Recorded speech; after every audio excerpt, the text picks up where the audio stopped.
is a real medical term right now.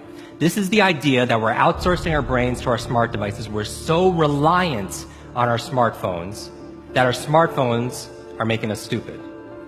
Does that make sense? I mean, it's convenient. I don't want to memorize 500 phone numbers, right? Nobody wants to do that. But we've lost the ability to memorize one. Like if I give you a 7-digit number now, how difficult? Would it be you find that kind of difficult to memorize, like a phone number that you used to do years ago? Yes or yes? Because if I take my arm and I put it into a sling for 6 months, does it stay the same? Would it even grow stronger? It would what? It would atrophy and grow weaker. Same thing with your mental muscles. If you're relying on your phone to keep your schedules, your to-dos, I went out to dinner with 10 people recently. There was 10 of us. And 3 people at the end pulled out their phones to divide the bill by 10. Can I borrow someone's phone, please? Anyone? Thank you. Okay, there is a subconscious reaction to these devices when we use them. Okay? What if I were to hold my phone while I'm talking to you? I'm not checking it, it's not buzzing, it's not beeping. I'm nothing. I'm just holding it. Do you feel at this moment that you are the most important thing to me right now? No, you do not. Because there is a subconscious reaction we have to the device. When it is out, it makes the people around us feel that they are less important. When we show up to a meeting, or a lunch, or a dinner, with our colleagues, our clients, or our friends, or our families, and we put the phone on the table, we have announced to everyone in the room that they are not that important to us.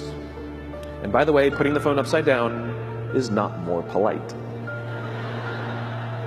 My favorite one is in the meeting or at a lunch with someone that the phone will ring and the caller ID will pop up and they will go, I'm not going to get it.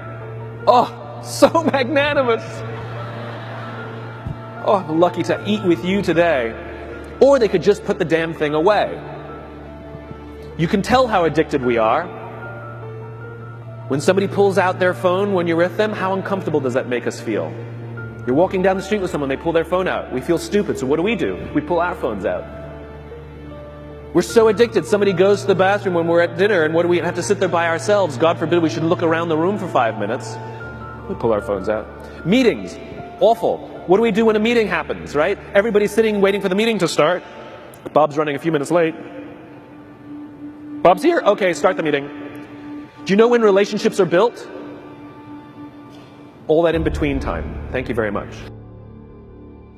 Parents have to intervene. We have to stop giving our kids free access to social media and phones at young ages. They are not ready for it. Their minds cannot cope with the dopamine. Balance is fine. You can give a kid a phone, but they can't use it in their bedroom. They can't have it at the dinner table. They can't take it to school. They can only have it up to a certain hour, and you take it away. They're children. You can take the phone away.